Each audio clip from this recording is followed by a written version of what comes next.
धैर्यशील मोहिते जी जो यहाँ आए हुए हैं वो माड़ा विधान लोकसभा से चुन के आए। उनके ही सोलापुर जिले में उत्तम जानकर जी इस बार हमारे विधायक बन के आए। उत्तम जानकर जी सोलापुर डिस्ट्रिक्ट से चुन के आए। उनका कहना है कि उनको वोटिंग जो हुआ है मरकटवाड़ी, आप सब ने बहुत उस पर टीवी पे भी कवरेज दिया था, उसमें उनका मानना है कि वो चुन के आए हैं लेकिन उनको जो वोट पड़ने चाहिए वो नहीं मिले हैं, तो वो फिर से जीते हैं, फिर भी री इलेक्शन चाहते हैं और कह रहे हैं कि बैलेट पे लिया जाए। उन्होंने उनके गांव में उन्हें पूरे निर्वाचन क्षेत्र में सब मान भी गए, लेकिन वहां पुलिस भेजी गई और पूरा प्रोसीजर रुकवाया गया। तो वो इतना हमारी सब मांग है वहां की, उत्तम जानकर जी और धैर्यशील मोहिते जी उनके एरिया में, कि बैलेट पे फिर से वोटिंग लाया जाए, मशीनें बंद की जाए। कि बहुत सारी ऐसी चीजें हैं, जब राज ठाकरे जी भी बोले हैं कि उनका जो एक कैंडिडेट था उसको खुद का भी वोट नहीं मिला है, ऐसा हो चुका है। ये सब डेटा आपके सबके सामने है। और दूसरी बड़ी बात, मैं इलेक्शन कमीशन वैसे तो बड़ी महत्वपूर्ण जगह है, लेकिन मैं बड़ी विनम्रता से कहना चाहती हूँ, हम और सेना बहुत वहां लड़े हैं। जिस तरह से हमारी पार्टी तोड़ी गई, जिस तरह से हमारे विधायक, हमारे एमपी, सांसद तोड़ा गया, पार्टी तोड़ी गई, हमारी लड़ाई आज भी शिवसेना की और एनसीपी की आज भी सुप्रीम कोर्ट में चल रही है।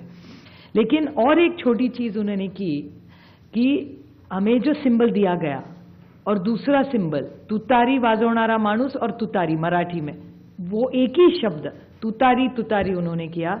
और इसी सरकार के एक बड़े मंत्री है आज सरकार में, उन्होंने कहा था, जो आप सब ने मराठी चैनल्स ने दिखाया था, कि सातारा की सीट एनसीपी हार गई क्योंकि ये ट्रम्पेट और तुतारी थी, नहीं तो बीजेपी का वो सांसद हार जाता। ये सिर्फ मैं नहीं कह रही हूं, इस सरकार के एक बड़े नेता कह रहे, जो मराठी चैनलों ने दिखाया, आज सरकार में है महाराष्ट्र में। और हम सब ने जब विधानसभा में मांग की कि आप तुतारी हटा दीजिए, बड़ा कंफ्यूजन हो रहा है, हमारी 11 सीटें ऐसी है, इस कंफ्यूजन में हम हार गए। तो हमारी विनती थी कि आप ये तुतारी हटाइए, तो बोले तुतारी हम ये सिंबल नहीं, हमने डेटा दिखाया कि कंफ्यूजन हो रहा है ये सिंबल के कंफ्यूजन में। फिर उन्होंने ट्रम्पेट नाम बदल लिया, लेकिन तुतारी वो रखी वैसे, क्योंकि जब बाहर वो जाता था वो देख रहा था तुतारी वाजवणारा माणूस तुतारी, हम उस तरह, उसी कारण हम सातारा की सीट हारे। और ये भी सत्ता पक्ष मान रहा है, रिकॉर्ड पे उन्होंने कहा है।